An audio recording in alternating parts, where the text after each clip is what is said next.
하나님 아버지 감사합니다. 주께서 이 땅에 오셔서 그의 길을 예비해 주셨던 것처럼 하나님 오늘도 우리 하나님이 예비해 놓으신 그 길을 우리 또한 믿음으로 걸어갑니다. 주여 믿음의 길에서 우리와 함께 하시는 이 땅에 오시는 예수 그리스도를 우리 모두가 고백하는 예배가 되게 하여 주옵소서. 말씀 속에 임하여 주시고 우리에게 살아 움직이는 하나님의 말씀으로 우리에게 임하여 주옵소서. 예수님의 이름으로 기도드리옵나이다. 아멘.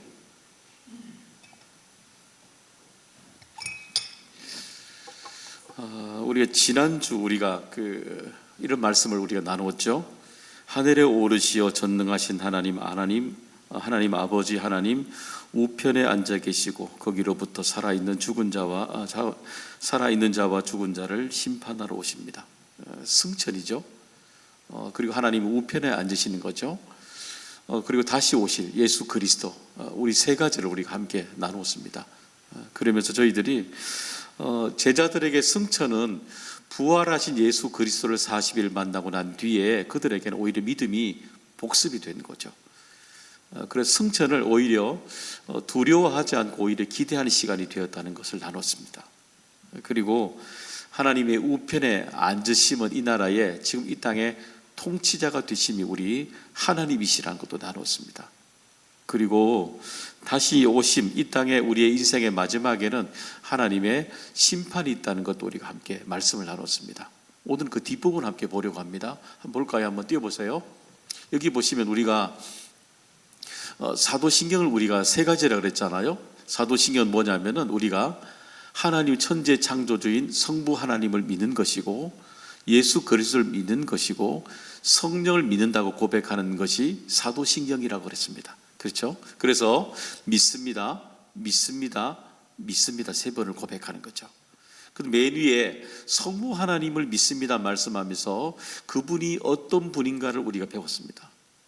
그리고 두 번째, 예수 그리스도를 우리가 믿는다고 말하면서 그분이 이 땅에서 오셔서 특별히 사역하신 부분들에 대해서 지금도 임재해 계시는 부분들을 우리가 지난주까지 나눴던 거죠. 그리고 세 번째, 아래쪽이죠. 나는 성령을 믿으며, 우리가 믿는다고 말할 때 성령은 거룩한 교회죠. 교회 가운데 성도들 교제 가운데 죄를 용서받는 부분에 몸에 우리들의 부활과 영생을 성령이 우리들에게 깨닫게 하신다는 겁니다. 그것을 우리가 함께 배워나가게 되는 거죠. 자, 그럼 오늘 우리가 말씀을 보면서 거룩한 공교회와 한편 다르게 질문하면 교회가 무엇인가 라는 부분을 함께 나누려고 합니다. 교회가 무엇인가 라는 말씀을 제가 준비해 보면서 제 마음에 이런 생각이 들었어요. 그 생각이 뭐냐 하면은 우리의 신앙생활에 있어서 저도 설교의 초점이 개인 생활의 영성에 많이 초점을 맞춘 것은 아닐까라는 질문이 되었습니다. 개인의 구원, 개인의 신앙생활의 태도, 물론 이것도 굉장히 중요한 건 맞죠.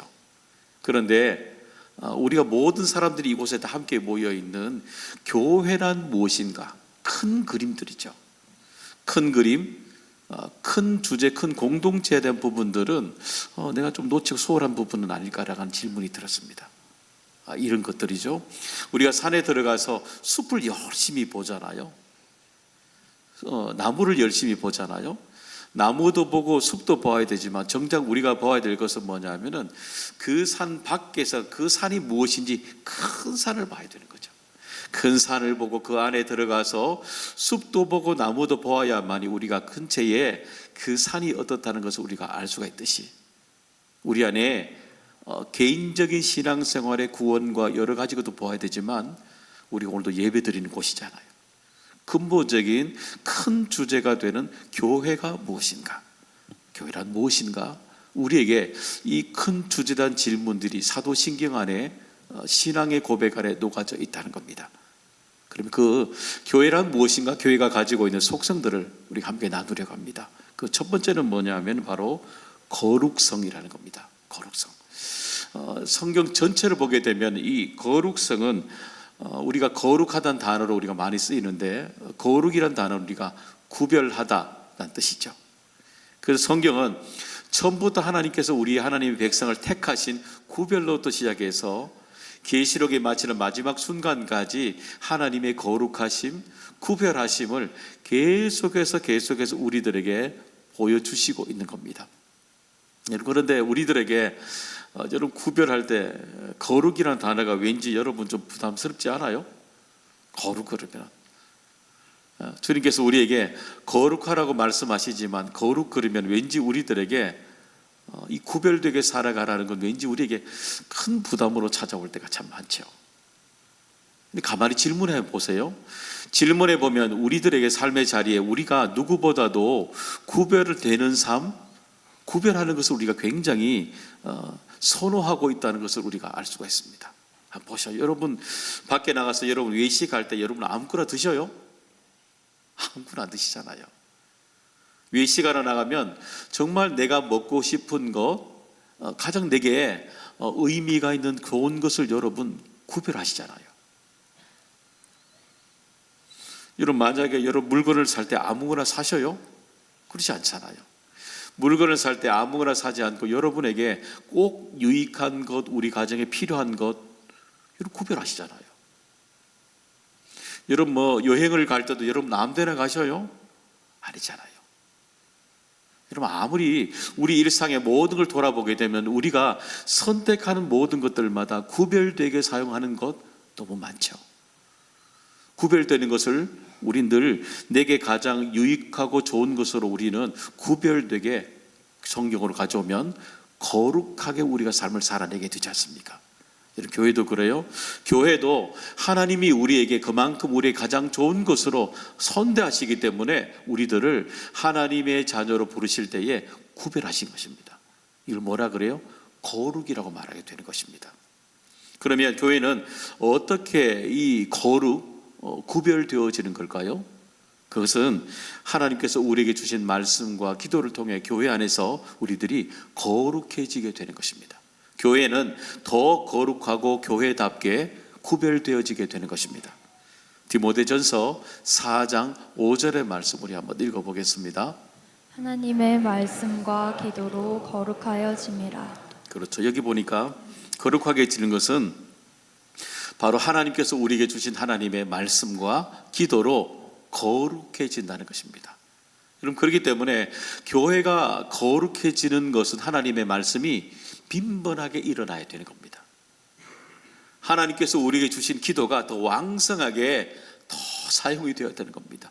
더 우리가 물건을 살 때 구별하듯이 하나님의 말씀이 내게 임할 때 구별되게 하는 말씀을 받는 거 더 하나님의 말씀으로 받아야 되고 더 기도가 교회 안에 일어나면 일어날수록 하나님의 거룩이 나타나게 되는 겁니다. 그러니까 하나님의 말씀을 더 사용하고 기도가 더 사용할 수 있도록 하나님이 우리에게 거룩이 나타날 때 구별된 은혜를 우리에게 주시는 겁니다. 말씀이 왕성할 때 그 말씀이 우리에게 능력으로 나타납니다.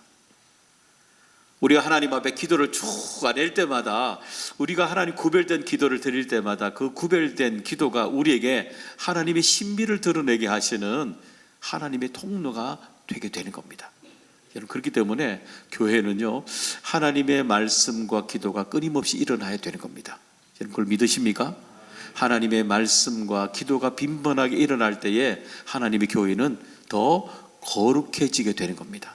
하나님의 역사가 놀랍도록 우리 가운데 충만하게 임하시게 되는 겁니다. 그래서 우리들은 끊임없이 하나님이 거룩하신 그 하나님 앞에 우리에게 맡겨주신 구별됨을 드러내게 되는 겁니다. 우리는 하나님 앞에 우리에게 주신 구별됨을 드려서 하나님 앞에 기도를 올려드리는 거죠. 하나님 앞에 기도를 올려드리게 되면 하나님은 우리의 기도를 들으시고 우리에게 하나님의 말씀을 통해서 우리에게 거룩으로 구별된 말씀으로 각자 심령들마다 하나님의 말씀으로 거룩을 주시는 겁니다. 구별된 하나님의 말씀을 주시는 겁니다. 구별된 하나님의 살아있는 임재를 그 말씀을 듣는 사람들에게 기도하고 올린 사람들에게 하나님의 말씀을 통해서 그 심령들에게 구별된 거룩을 구별을 은혜를 주시는 겁니다. 대화하는 거죠. 끊임없이 구별된 은혜를 나타내시는 겁니다. 여러분 우리 출애굽 19장에 보면 시내산에 올라가고 있는 우리는 모세를 볼 수가 있습니다. 그 모세를 보면 모세는 우리 거룩된 시내 산에서 우리 하나님과 모세는 하나님을 만나게 됩니다. 그곳에서 그 기간 동안에 40일 동안의 시내 산에서 모세는 머물게 됩니다. 우리 성경에서 볼 때에 그 40일 동안에 있었던 일을 쭉 나열하고 있죠. 보게 되면 우리가 알고 있는 대표적인 10계명입니다. 그리고 여러 가지 지켜야 될 생활의 법들이죠. 우리가 보통 율법이라고 이야기하게 되죠. 그리고 성막에 대한 말씀들을 쭉 하나님 말씀을 쭉 이렇게 베풀어 주십니다. 그 말씀을 40일 동안 그가 듣게 되는 거죠. 그런데 조금 우리가 이런 질문도 가능하게 됩니다. 왜냐하면 그가 시내산에 올라갔을 때에 그러면 하나님과 40일 동안 그러면 하나님이 주신 말씀만 들었겠어요? 아주 분명히 그는 출애굽의 여정들 그리고 돌아와서 그 시내산에 머물 때까지 그의 겪어왔던 일들 수많은 어려움들을 하나님과 이야기했을 겁니다. 어쩌면 그가 출애굽을 할 때 있었을 때 10가지 재앙을 통해 있었던 수많은 어려움이잖아요. 200만을 데리고 나올 때 있었던 수많은 답답한 이야기들을 아마 토로했을는지도 모르죠. 그가 가지고 있는 답답함, 어려움들, 아마 연약함들이죠. 아마 수많은 오해받음에 대한 연약함들을 아마 모세는 하나님과 독대하는 자리에서 그가 이야기했을 겁니다. 그리고 그는 그 자리에게 그게 아마 큰 위로가 되었을 것입니다. 왜냐하면 그 독대하는 하나님을 만나는 독대하는 그 자리로 내려왔을 때에 그는 그 힘으로요 시내산에 한 번에 그 독대하는 힘으로 그는 40년 동안 광야를 200만을 이끄는 리더십을 발휘하기 시작합니다. 강력한 구별된 독대 장소에서 하나님을 만났던 힘인 것입니다. 그걸 뭐라 그래요? 거룩이 우리에게 주는 힘이 되는 것입니다. 여러분의 질문해 봅니다. 여러분의 인생에 하나님과 정말 그렇게 구별된 장소에서 독대를 해보신 적이 있으십니까? 어때요, 여러분? 하나님이 내게 은혜를 베푸실까 안 베푸실까 이전에 하나님과 나 사이에 구별된 독대하는 시간 말입니다. 독대하는 장소, 독대하는 시간, 독대하는 언어들이 있죠. 하나님 앞에 내 자신을 정직하게 드러내는 하나님과 나만의 언어들입니다. 그 시간 어떻습니까? 여러분의 삶의 자리에 하나님과 거룩한 장소에서 구별된 시간에 구별된 언어로 여러분 어떻습니까? 기억 속에 그런 기억이 있으신가요? 아마 있으신 분들이 분명히 많이 계실 겁니다. 그 영적인 이 모세가 그 만났던 그 구별된 시내산의 추억들이 그가 바로 인생의 큰 기억이 되었던 겁니다. 사랑하는 여러분, 알고 계십니까? 교회는 이 땅에 하나님께서 우리를 만나는 이곳이 영적 시내산이라는 것을 여러분 알고 계십니까? 우리는 이 자리에 하나님이 계시는 살아계시는 교회에 우리 이 자리에 올라왔지 않습니까? 오늘도 우리는 이 예배를 통해 하나님과 만나는 거룩을 만나야 되는 것입니다. 말씀을 통해서 여러분 각자에게 주시는 이 구별된 시간, 구별된 교회라는 이 장소에서 하나님이 여러분과 독대하는 여러분의 은혜를 말씀을 통해 주시기를 소망합니다. 기도를 통해서 하나님이 여러분과 구별되게 독대하시는 하나님의 은혜를 주시기를 원합니다. 그래서 교회는 매주일마다 하나님을 만나는 이 구별된 은혜가 성전 안에서 충만하게 말씀과 기도를 통해서 우리에게 나타나게 되는 것입니다. 그 은혜가 우리들만의 우리 모두에 함께 나눌 수 있는 거룩 구별된 능력 되기를 주님의 이름으로 축복합니다. 두 번째는 교회가 가지고 있는 속성은 두 번째는 보편성이 되는 것입니다. 이 보편성은 우리가 구약의 성막으로부터 우리가 잘 알 수가 있습니다. 한번 볼까요? 출애굽 27장 16절의 말씀 찾아가 봅니다. 들문을 위하여는 청색, 자색, 홍색 실과 가늘게 꼰 배실로 수놓아 짠 20규빗의 회장이 있게 할지니 그 기둥이 넷이요 받침이 넷이며. 그렇죠. 여기 보니까 좀 복잡하죠. 여기 보니 뜰문 그럽니다. 성막의 입구의 문을 말합니다. 뜰문을 말하고 그 다음에 여기 보니까 크기는 여러 가지 있는데 20규빗, 20규빗 그러니까 뜰문은 성막의 문이고 크기는 20규빗 이라고 되어 있습니다. 그다음 넘겨볼까요? 넘겨보시면 성막 전체에 우리가 간단히 디지털로 그려본 그림인데요. 여러분 보시면 왼 오른쪽 아래쪽에 까맣게 되어 있는 사람 한 명이 서 있잖아요. 저기가 성막 문이 되는 거죠. 보시면 전체가 가로 세로가 50m고 가로가 25m, 세로가 50m가 됩니다. 자, 정면에 문 25m의 문을 한번 가볼게요. 자, 이렇게 되어 있습니다. 청색, 자색, 홍색, 예수 그리스도의 십자가의 보혈을 의미하는, 예수님을 의미하는 색으로 꾸며져 있습니다. 근데 여기 보면 전체 크기가, 주 크기가 20규빗입니다.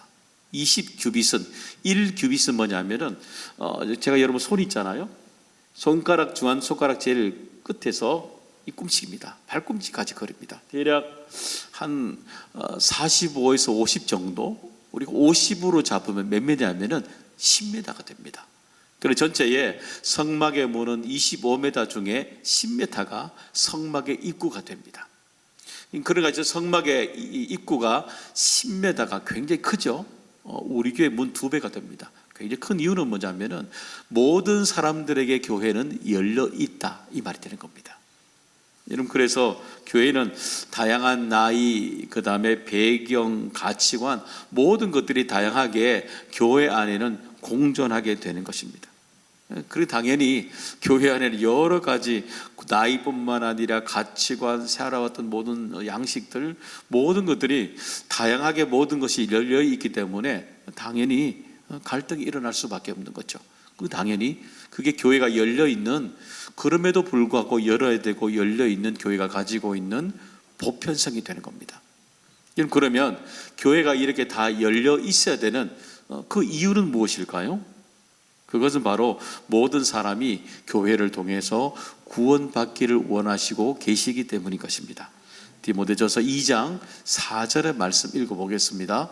하나님은 모든 사람이 구원을 받으며 진리를 아는 데에 이르기를 원하시느니라. 보시면 모든 사람이, 죄송합니다. 여기 보시면 모든 사람이 구원의 감격이 일어나야 되는 곳이 바로 우리가 교회라는 것을 우리가 알 수가 있죠. 그래서 우리들은 날마다 구원의 감격이 우리에게 일어나야 되고, 구원으로부터 어디까지냐면 진리를 아는데, 하나님의 말씀을 통해서 계속해서 성장하는 데 이르도록 우리를 이끌어가고 계시는 겁니다. 그래서 교회는 부르심의 구원이 있지만 성장을 향해서 나가는 날마다 깨트림이 우리에게 일어나는 곳, 그게 바로 보편성이라는 것입니다. 여러분, 우리가 가을 되면 한 번씩 먹는 우리 게를 먹지 않습니까? 먹는 바다게 말입니다. 게. 갑각류잖아요. 이 갑각류들은 여러분 성장할 때마다 반드시 해야 되는 것이 있습니다. 뭐냐면 우리가 탈피라 그러잖아요. 허물을 벗어야 됩니다. 이 바다게가 성장하기 위해서는, 더 큰 게로 성장하기 위해서는 그 딱딱하게 보이는 그 껍질을 탈피해야 됩니다. 벗어야만이, 반드시 벗어야만이 성장하게 되는 겁니다. 여러분, 우리 뱀도 그렇죠. 뱀도 보시면 여러분 산에 가면 허물을 벗었던 모습이 참 많이 있잖아요. 여러분, 특별히 뱀은 허물을 벗지 않으면 죽게 됩니다. 왜냐하면 성장하는데 비닐이 딱 붙들고 있기 때문에 클 수가 없거든요. 그렇기 때문에 뱀은 성장하기 위해서 반드시 이 비닐을 벗지 않으면, 허물을 벗지 않으면 죽게 됩니다. 반드시 벗어야 되는 것입니다. 사랑하는 여러분, 종종 우리가 구원에 갇힐 때가 참 많습니다. 구원의 은혜가 우리에게 너무너무 놀랍잖아요. 그런데 구원의 은혜에서 껍질을 잘 벗지 않아요. 예수 그리스도를 통해서 십자가에 우리의 은혜가 주신 그 구원의 우리 은혜가 얼마나 놀라워요. 너무 감사한 거죠. 잘 붙들어야 되는 거죠. 그런데 구원의 감격에서 여러분, 종종 우리가 너무 머물고 살아갈 때가 많다는 겁니다. 구원을 받으며 어디에요? 진리를 아는 데 이르기를 원하더라. 우리의 믿음이 구원에서 성장하는 그리스도인으로 옮겨가야 된다는 겁니다. 여러분, 그래서 구원받고 여기에 확신만 붙들고 있는 사람들이 의외로 믿음에 성장이 없는 미성숙한 그리스도인으로 살아가는 사람들이 의외로 많은 겁니다. 구원은 받았어요. 하나님을 믿는데 여전히 하나님을 믿지 않는 사람들과 별로 구별이 별로 잘 안 되는 거죠. 우리 안에 성장점이 일어나야 되는 것입니다. 여러분, 그래서 진리를 아는데 이르기를 원하노라. 여러분, 오늘도 하나님께서 우리에게 주신 말씀을 통해서 우리의 껍질이 벗겨져야 되는 것입니다. 그런 은혜 우리 모두 주시기를 소망합니다. 한번 질문해 보셔요. 오늘도 내가 하나님을 믿었지만 여전히 내 안에 갑각류처럼 단단하게 내가 하나님을 믿었지만 여전히 내가 꼭 붙들고 있는 단단한 껍질이 무엇인가 한번 보십시오. 하나님의 말씀도 여전히 내 안에 비집고 들어오지 못하는, 내 안에 변하지 않는 속성 말입니다. 단단한 껍질, 그것이 무엇인지 한번 보셔요. 한번. 여전히 내 안에 벗겨지지 않는, 내 안에 붙들고 있는, 내 안에 벗겨지지 않으려고 붙들고 있는 허물은 무엇인지 우리가 봐야 되지 않겠어요? 근데 사실 우리 힘으로는 힘들어요. 사실은요. 우리 안에 내가 내면에 가지고 있는 수많은 갈등들, 상처들, 익숙함들 쉽게 잘 변하지가 않아요. 오늘도 우리에게 주신 하나님의 주신 그 말씀을 통해서 그 말씀이 우리에게 부딪힐 때에, 그죠? 그 말씀이 우리의 삶에 부딪힐 때 우리의 삶의 껍질이 벗겨지게 되는 겁니다. 허물이 벗겨지게 되는 겁니다. 허물이 벗겨지고 내 안에 감사함으로 하나님의 은혜를 만나게 되는 것입니다. 그런 여러분의 껍질이 벗겨지는 놀라운 은혜가, 보편적인 하나님의 은혜들이 우리 가운데 넘쳐나기를 소망합니다. 세 번째는 교회는 바로 사도성이라고 말씀해 주시고 있습니다. 바로 교회의 출발이 되는 거죠. 우리 에베소서 2장 20절에 한 절 말씀 읽어보겠습니다. 너희는 사도들과 선지자들의 터 위에 세우심을 입은 자라. 그리스도 예수께서 친히 모퉁이 돌이 되셨느니라. 그렇죠. 본문 한번 볼까요? 사도들과 선지자들의 터 위에 세우심을, 그러죠? 여기 보시면 사도들과 선지자들의 터 말하는 것은 우리가 알고 있는 기초를 말하는 거죠. 터도 맞죠? 그 다음에 또 다른 여기의 의미가 뭐냐면 시작이라는 의미도 여기에 가지고 있습니다. 여러분, 그러니까 교회가 이 땅 가운데 세워진 이유는 바로 제자들과 선지자들로부터 시작이 된 것입니다. 그들의 시작은, 교회가 세워지기 전에 그들의 출발점은 뭐냐면 그들의 신앙 고백입니다. 그들에게 예수 그리스도, 그분은 어떤 분인가 말하고 있는 그들의 입술의 고백이 그들에게는 교회를 세워가는 출발점이 되었다는 것입니다. 여러분 듣습니까? 여러분 하나 예수 그리스도를 믿는 여러분은 어떻게 표현하셔요? 언어로? 여러분이 믿고 있는 하나님을 여러분은 어떻게 표현하고 살아가셔요? 그것이 교회를 세워가는 출발점이 되는 겁니다. 우리를 이곳에 올라오게 되는 이유가 우리의 입술로부터 시작이 된다는 겁니다. 유명한 분이죠. 마틴 하이데거라는 유명한 분이 있죠. 그가 이런 말을 했어요. 언어를 존재의 집이라고 이렇게 표현을 했습니다. 그 뭐냐면 우리 언어라는 것이 결국에는 인간은 사유하고 머릿속에서 성찰하면서 그 성찰했는 것들을 언어로 나타내게 되는 거죠. 여러분, 그래서 우리들도 내가 믿고 있는 하나님의 그 얘기들을 언어들 통해서, 사유를 통해 성찰하면서 우리의 날마다 믿음을 고백하면서 살아가야 되는 겁니다. 왜냐하면 여러분, 우리들은 바로 사도들이기 때문입니다. 여러분, 우리들이 사도들이라는 것 여러분 알고 계셔요? 뜻을 보면 분명합니다. 보냄을 받은 자란 뜻입니다.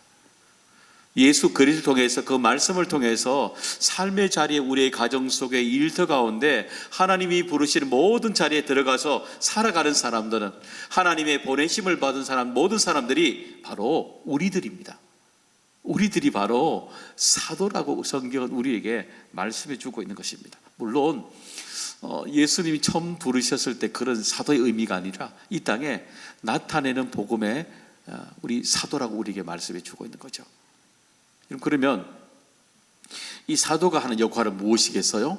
그것은 바로 이어주는, 브릿지라 말하잖아요. 다리 사역이 바로 사도성의 사역이 되는 것입니다. 우리 에베소서 2장 21절의 말씀 읽어보겠습니다.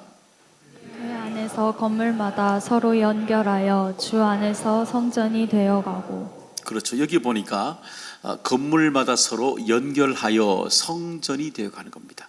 그러니까 건물은 일종의 우리가 사람들을 말하는 거죠. 교회 안에서는 우리 보냄을 받은 사람들이 서로가 사람들을 만날 때마다 서로가 사람들을 연결해 주는 겁니다. 사람들을 믿음을 잃지 않도록 복음으로 연결시켜 주는 겁니다.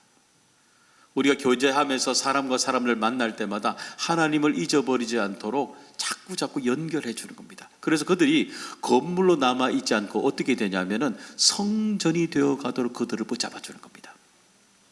여러분, 우리 교회에 이런 사도로 사역을 하는 분들이, 이 브릿지 사역을 하시는 분들이 참 많이 계십니다. 우리 교회 등록하게 되면 새가족부에서 따뜻하게 맞아 주시잖아요. 그러면 그들이 안내자를 통해서 교회 구석구석을 연결해 주시잖아요. 건물도 소개해 주고 사람들도 쭉 만나게 줍니다. 그리고 끝나고 나면 그 중간에 어려운 분들, 남자분들도 오시면 우리 새가족에 우리 정당팀 남자분들이 많이 계시거든요. 그분들도 연결을 계속해서 식사도 같이 해주시고 예배도 드려주시고, 그죠? 안 오시면 전화도 해주시고 그래 주시더라고요. 얼마나 감사해요. 또 정원에 가면 정원지기들이 또 돌봄들이 같이 계속해서 사람과 사람을 통해 연결하면서 하나님을 만나게 합니다. 그리고 남녀 선교에 가면은 남녀 선교에서 만나는 수많은 교제를 통해서 서로가 하나님을 만날 수 있도록 자꾸 엮어주는 겁니다. 그래서 우리에게 교회 안의 곳곳들마다 이 다리 사역이죠.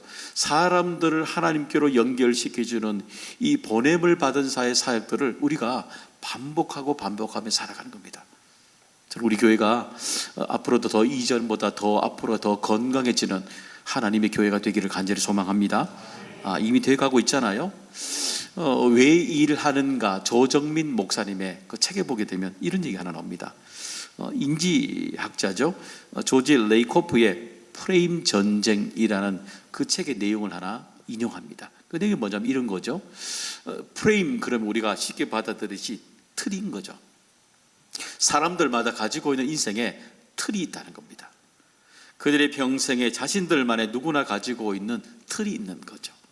그 틀의 영향력을 사람들은 들을 때마다 그 인지 속에 그 틀을 가지고 상대방의 얘기를 듣고 살아간다는 겁니다. 영향력을 미치는 거죠. 그리고 자신이 살아왔던 인생의 배경이 있잖아요. 살아왔던 태어날 때부터 부모님을 만났던 우리가 원가족이라 말하게 되죠. 원가족으로부터 그가 자라왔을 때 만난 사람들, 사건, 경험했는 일들, 이 수많은 인생의 경험들이 우리가 그 사람을 만났을 때 그 사람이 가지고 있는 이 생각의 틀이 만들어져 있다는 겁니다. 일종의 프레임이 맞는 거죠. 프레임이 있는 거죠. 교회에서 그러니까 만나게 되면 각자 살아왔는 방식대로 가지고 있는 일종의 생각의 틀을 가지고 만나니까 참 다양한 충돌이 일어날 수밖에 없는 겁니다. 더구나 우리가 자기가 생각한 틀이 있으니까 다 맞다라고 생각하는 겁니다. 그러니까 갈등이 일어날 수밖에 없는 거죠. 그런데 그 갈등 속에 누가 들어가 있냐면은 하나님의 사도들, 하나님의 사람들이 그곳에 브릿지로 들어가게 되는 겁니다. 사람과 사람 사이의 갈등 속에, 생각의 틀 속에 윤활유가 들어가듯이 그 속에 하나님의 일들을 같이 쭉 만나도록 그 속에 들어가게 하시는 겁니다. 그들의 삶을 움직이게 하는 겁니다. 예수님은 베드로의 일상 속에 보시면 누가복음 5장에 보면 들어가십니다. 들어가셔서 베드로가 인생에 생각해왔던 틀을 만지기 시작하십니다. 베드로가 생각했던 인생의 틀은 고기를 잡는 어부로서 아마 아버지로부터 윗대로부터 동네 사람들에게 누구나가 들었던 틀을 가지고 있습니다. 그는 깊은 고기를 잡으려면 멀리 가야 되는 것이 아니라 가까운 곳에, 얕은 곳에서 물고기를 잡을 수 있다라고 생각했습니다. 그건 아마 자신의 생각이지만 주변의 사람부터 들어왔던 익숙한 틀입니다. 그런데 예수님은 이 베드로를 만나서 깨트리기 시작합니다. 가까운 곳이 아니라 내 베드로가 서 있는 그 육지로부터 가장 더 멀리, 더 깊은 저 멀리 깊은 곳까지 들어가라 말씀하십니다. 그곳에 던져보지 못한, 한 번도 던져보지 못한 그 낯선 곳에 그물을 던져보라 말씀하십니다. 그들이 가지고 있던 생각들을 온통 깨트려 버리십니다. 그때에 그의 인생의 완전한 틀이 인생에 이렇게 바뀌게 됩니다. 누가복음 5장 10절의 말씀 읽어보겠습니다. 세베대의 아들로서 시몬의 동업자인 야고보와 요한도 놀랐습니다. 예수께서 시몬에게 이르시되 무서워하지 말라. 이제 후로는 내가 사람을 취하리라 하시니. 그렇죠. 우리는 누가복음의 얘기를 보면서 물고기를 잡은 것을 기억할 겁니다. 그게 아니에요. 예수님이 베드로를 부르셔서 그의 생각의 틀을 깨뜨린 것은 그의 삶의 목표가 물질을 의지하고 살아갔던 방향에서 우리 예수님이 생각의 틀을 깨뜨리시고 사람으로 바꿔버리십니다.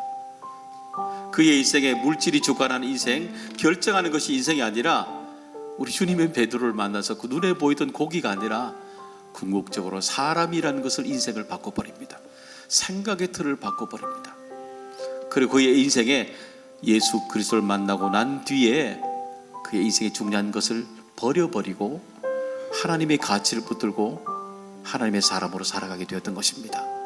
사랑하는 여러분, 오늘 우리에게 하나님이 우리를 불러주셔서 각자의 삶의 자리에서 하나님을 만나는 브릿지가 되어주셨듯이 우리 교회 안에 사람과 사람이 만나는 그 속에 하나님을 연결하는 일들이 일어나야 되는 겁니다.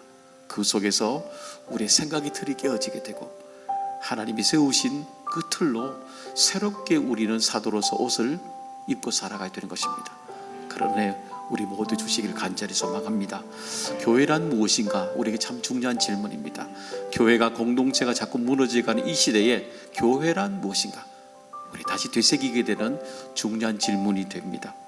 거룩해져야 되고 또 교회는 누구나 열려 있어야 되고 그리고 누구나 하나님의 부르심을 받은 브릿지로 살게 한다는 것, 우리 교회가 가지고 있는 능력 되기를 간절히 소망합니다.